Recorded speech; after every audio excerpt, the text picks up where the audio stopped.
안녕하세요. 건강유정 유창희 원장입니다. 오늘은 저에게 질문을 주신 증상에 대해서 설명을 드리고 있습니다. 아주 초기 류마티스 관절염 증상이 아닌지 의심이 된 상황이다.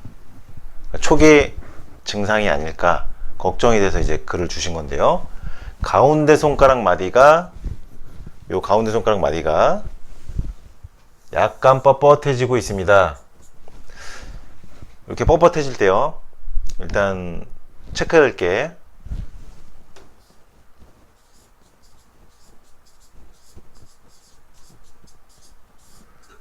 아침에 한두 시간 정도 또는 몇 시간까지도 뻣뻣한지, 그런 증상적 특징이 있는지를 일단 파악해야 되고요.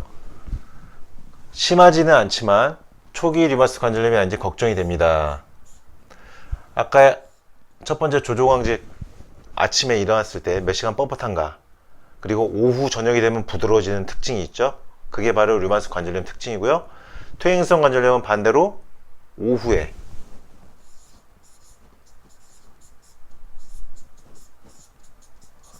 오후나 저녁에 사용을 많이 하고 난 다음에 관절이 붓거나 뻣뻣해지거나 열이 나면 퇴행성 관절염인 경우가 많죠. 그래서 일단 초기 류마티스 관절염 증상이 의심될 때는 첫 번째로 조조강직이 있는지 없는지 체크를 해야 되고요. 그리고 두 번째로는 이제 대부분 그런 것은 아니지만은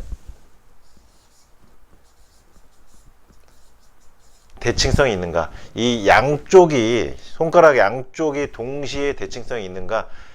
류마티스 관절염에서 양측성 증상이 필수적으로 생각하시는 분들이 있는데 꼭 그렇지는 않습니다. 임상적으로는 그냥 한쪽 손에만 강직, 조조강직이 나타나면서 초기 증상이 시작된 경우도 많다는 것입니다.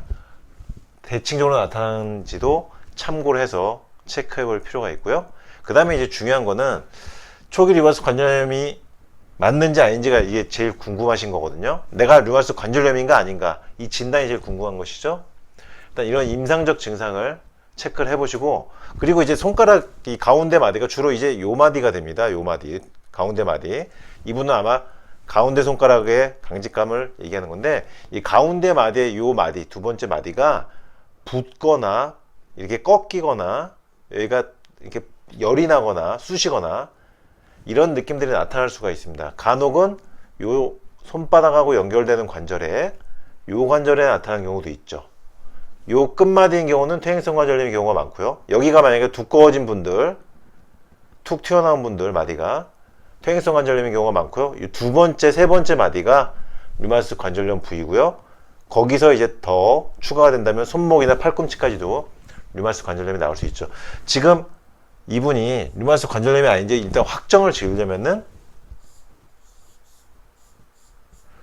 류마티스 인자를 일단 검사를 해봐야 되고요. 그리고 염증 수치도 체크해야 되고요. 그리고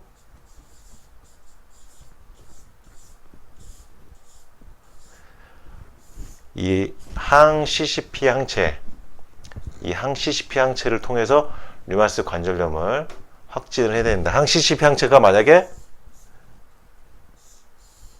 5 이상으로 넘어간다 그러면은 양성으로 넘어갈 가능성이 많고요. 류마티스 인자는 10이나 15 이상으로 나왔을 때는 10에서 15 이하여야 되는데, 그러니까 15 이하로 나와야 되는데 만약에 20이나 30, 40 이렇게 나왔다면 류마티스 인자도 양성인 경우가 되겠고요. 항CCP 항체는 5 이하가 정상인 경우가 대부분입니다. 그래서 5가 넘었다 그러면은 일단 양성 범위로 넘어간 것입니다. 그래서 확진을 받고 싶다면은 혈액 검사 결과를 확인을 해보면서 임상 증상하고 맞춰서 확진을 내려야 되겠습니다. 그리고 본 스캔이라는 게 있죠.